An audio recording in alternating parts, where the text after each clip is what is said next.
Hello friends, today we are going to discuss a very prominent English poet, Mr. Edmund Spenser. Uh, he was a British poet, a prominent Elizabethan poet who is largely famous for his masterpiece, The Fairy Queen, which glorifies the Tudor dynasty and Elizabeth I. We will go through his major works, The Shepherd's Calendar, published in 1579, which contains 12 eclogues. The eclogue is a short pastoral poem in the form of a dialogue or soliloquy. The Fairy Queen is his masterpiece. It is an allegory which commemorates Queen Elizabeth. It is a compilation of 6 books. First 3 were published in 1590 and the other 3 were in 1596. The Complaints is published in 1591. In 1595, Spenser published Amoreti and Epithalamion. It contains 89 sonnets which celebrates his courtship with his wife Elizabeth Boyley. Epithalamion shows the development of a romantic and sexual relationship between him and his wife. In the very next year, Spenser published Prothalamion, which is a marriage song. It is also called a nuptial song. We will go through his very renowned poem, The Sweet Warrior. We will read the first stanza, the sonnet number 57. Sweet warrior, when shall I have peace with you? High time it is this war now ended here, which I no longer can endure to share, me your incessant battery more to bear. See, the very opening line is a surprising one. How is it that a warrior can be sweet one? And the warrior is sweet because she is Elizabeth Boyley, Spenser's wife herself. And he can't help call her sweet warrior because after all she is his wife. We can understand from the very opening line that the poem is addressed to his wife, as he calls her a sweet warrior. In the very first line, we can see that poet is asking a question: when shall he be having a peace? So it suggests that it is the time when the beloved can go on a back foot and can retain the attention of her husband. The poet asks his beloved when he will have peace with her, and suggests that it is the time to end this war. What war might it be? Husband and wife, as we all know, go on quarreling on very little issues. The Cold War goes on in between. In case of Spenser also, he is having a sense of argument with his wife, and now he wants this battle to be finished. So he asks his wife that how long this quarrel will go on, as he is not able to bear it anymore. Her continuous beating up is more than enough for him, and that is what the poet confesses.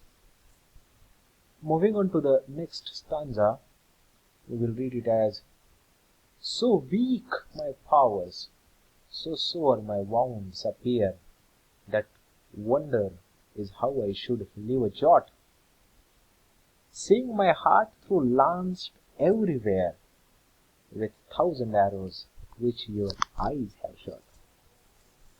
Poet's powers to quarrel with his wife are now faded up, weakened with the time. His wounds are now sore, thin-skinned, delicate. He cannot fight anymore.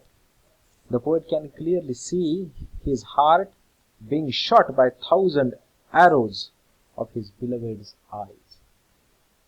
How beautifully Spenser can flirt with his wife. Only Spenser can flirt with his wife in this way, by the way. That's why going through the sonnet sequence is a very beautiful experience for the literary lovers. Moving on to next stanza. Yet shoot ye sharply still. Spenser suggests his wife to shoot after all, and spare me not. He doesn't want to get spared. But glory think to make these cruel stores, you cruel one. What glory can be got in slaying him that will live glad lovers? See the twist. Spenser wants his beloved's eyes to have shots of arrows sharply on him. He wants his beloved not to spare him. At the same time, he takes a sudden turn by calling his beloved a cruel one. You cruel one. Spenser says that, what is the use of this fight? What glory this fight can give to you, sweet warrior, because poet has already given everything to her. He has already surrendered all his powers. So in slaying him, in destroying him, the beloved will not get anything.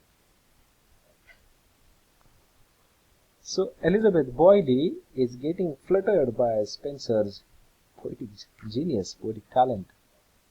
Therefore, the last two lines we will see what is the conclusion in the couplet. Therefore, he says, make peace, therefore, and grant me timely grace, that all my wounds will heal in little space. What does the word timely grace suggest? Every husband wants something from his wife time to time. This is what the very suggestion of Spenser it might be. Therefore, Spenser wants his beloved to form a peaceful settlement of love, reconcilement, of grace. It will heal all the sweet wounds given by the sweet warrior.